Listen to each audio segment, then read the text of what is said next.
Hey everyone, and welcome to This Explainer. Today, we're diving into an absolute masterclass in strategy, leadership, and just plain excellence. We're cracking open the legendary philosophy of Bill Walsh from his book, The Score Takes Care of Itself. Now, you might know Walsh as one of the most influential figures in American football history, but let me tell you, This Explainer isn't just about sports. It's a literal playbook that applies just as powerfully to business, to education, and honestly, to our everyday lives. So here's a wild thought. What if the absolute best way to win is to completely ignore the score? Sounds totally counterintuitive, right?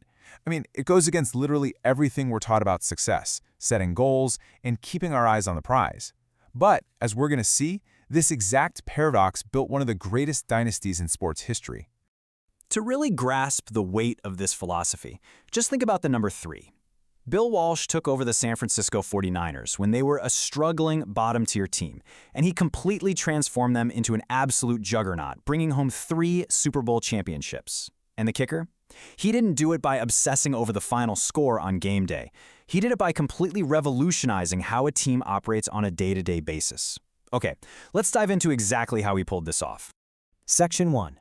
Ignore the scoreboard and focus on the process. Look, most of us naturally focus on the score, right? We fixate on the end result, whether that's quarterly earnings, hitting a sales quota, or getting that final grade. But Walsh argued that success actually isn't found there. Instead, he relentlessly focused on the process. He was firmly convinced that if you pour all your energy into doing the right things with absolute precision, discipline, and consistency, well, the long-term outcomes are basically inevitable. They'll just naturally follow. You literally don't have to stress about the outcome if your daily process is rock solid. So how do you actually build that flawless process? That brings us to Section 2, the standard of performance. It's all about defining excellence. Now, this standard of performance isn't just some catchy motivational poster you hang in the break room. It's a rigid set of principles and expectations that define what excellence looks like in literally every single corner of an organization. Really, it's the linchpin of Walsh's whole philosophy. We're talking about an uncompromising baseline for how everyone behaves, how they communicate, and how they execute their jobs, day in and day out. Because greatness is built on countless small, deliberate actions. And I mean down to how players tie their shoes. No, seriously, that's not a metaphor.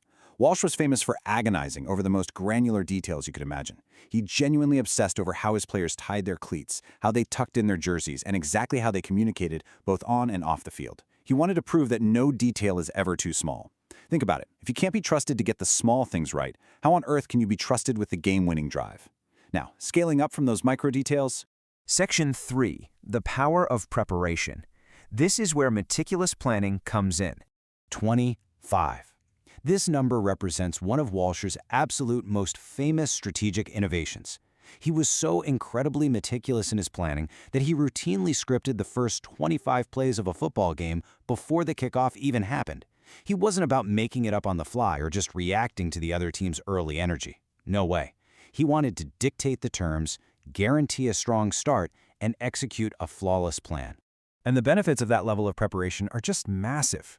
Scripting the work breeds a ton of confidence. It strips away uncertainty for everyone involved, and it allows individuals to hit peak performance under immense pressure, mainly because they already know exactly what they're supposed to do. Whether you're calling plays on the gridiron, pitching a brand new client, or rolling out a corporate marketing strategy, thorough preparation gives you a huge competitive edge. It helps you navigate those sudden challenges with total clarity and purpose. But of course, a perfectly prepared plan only works if the people executing it are actually empowered to do so. Which leads us to Section 4, building a resilient culture through leading by example. The foundational rule here is incredibly simple. You have to lead by example. Leaders absolutely must set the tone for their organizations by completely embodying the values they want to see in their teams. You can't just talk a good game about the standard of performance. You literally have to live it. That means consistently demonstrating integrity, showing real humility, and bringing a relentless work ethic every single day. Because at the end of the day, the team will always reflect the leader. And this brilliantly illustrates how Walsh completely redefined the leadership role, shifting it from a commander to a teacher. Traditionally, leaders kind of just bark orders and hand out instructions, right? But a teacher does something different. A teacher communicates clearly, actually listens to feedback, acts as a true mentor, and ultimately empowers individuals to grow, succeed, and hit their full potential. Now, even with a fantastic teacher and perfect preparation, things are going to go wrong. It's just a fact of life. And Walsh knew this firsthand. When he first started rebuilding the 49ers, he faced some really intense early struggles and painful setbacks. But the key is how he viewed that failure. He didn't see it as the end of the road, but as a crucial opportunity to learn and get better.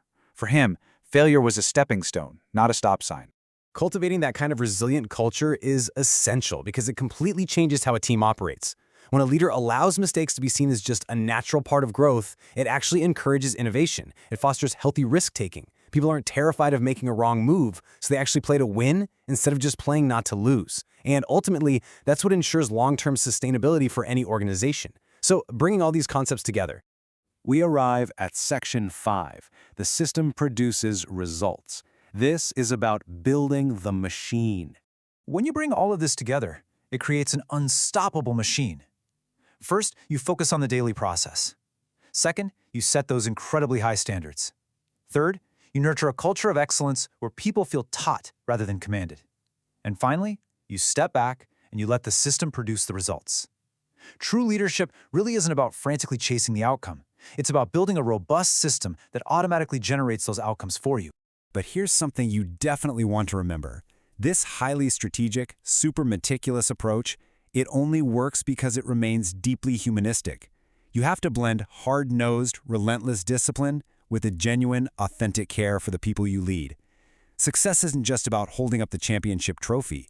It's about creating an environment where individuals can truly thrive and be their best selves. Which brings us right back to our central mantra, the title of the book and the very core of Bill Walsh's visionary leadership. The score takes care of itself. If we commit to doing the right things, the absolute right way, every single day, and with the right people, well, the end goal is already assured. You don't even need to look up at the scoreboard because you already know you've won. So, I'll leave you with this final, provocative thought for today. What does the standard of performance look like in your life?